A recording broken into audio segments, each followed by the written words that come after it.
ሰላም ውድ የሚወት ቻናል ተከታታዮች እንደምን ከረማችሁ? ዛሬ ይዤላችሁ የመጣሁት በጣም የምትወዱት አይነት ለየት ያለ የገንፎ አዘገጃጀት ይሆናል። እስከ መጨረሻው ድረስ አብራችሁ ይቆዩ።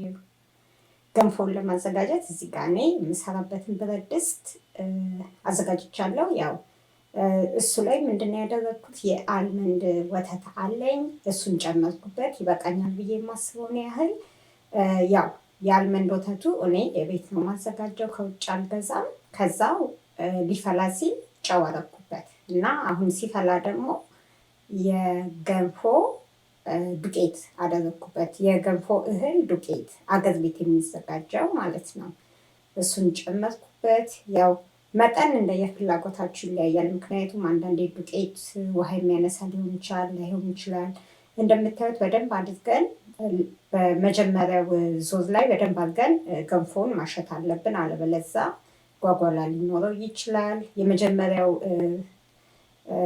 ስቴፕ ላይ ካላስተካከላችሁት በኋላ ላይ አይስተካከልም። ስለዚህ በደንብ አድርገን መጀመሪያ ላይ ጓጓላ እንዳይኖረው በደንብ አድርገን ማሸት አለብን ገንፎውን። እንደምታዩት እኔ የፈላ ውሃ ጠብ እያደረግኩ እያበሰልኩት ነው ያለሁት።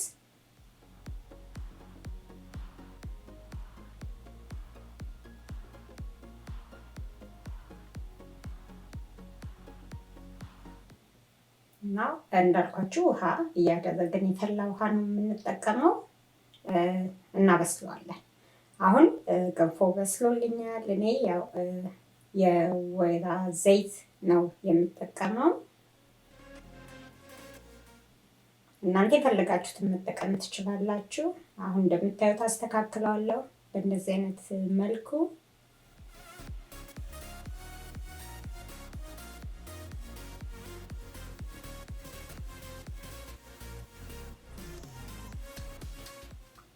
እና በእንደዚህ አይነት መልኩ ገንፎ ሰርታችሁ የማታውቁ ከሆነ ሰርታችሁ ሞክሩ ትላለሁ።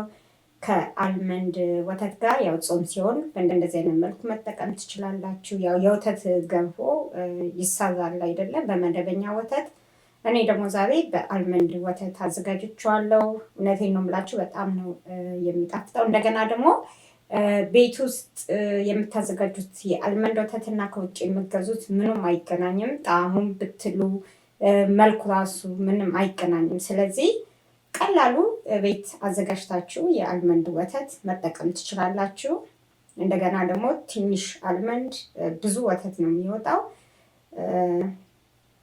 እንደዛ ማድረግ ትችላላችሁ። አሁን እኔ እዚህ ጋር ያው ዘይት አድርጌያለሁ፣ በርበሬ አድርጌያለሁ። አሁን መጨረሻ ላይ ያደረኩት ደግሞ የጥብስ መጥበሻ ቅጠል ፓውደሩን ነው ማለት የተፈጨውን በደንብ ላም ተደርጎ የተፈጨ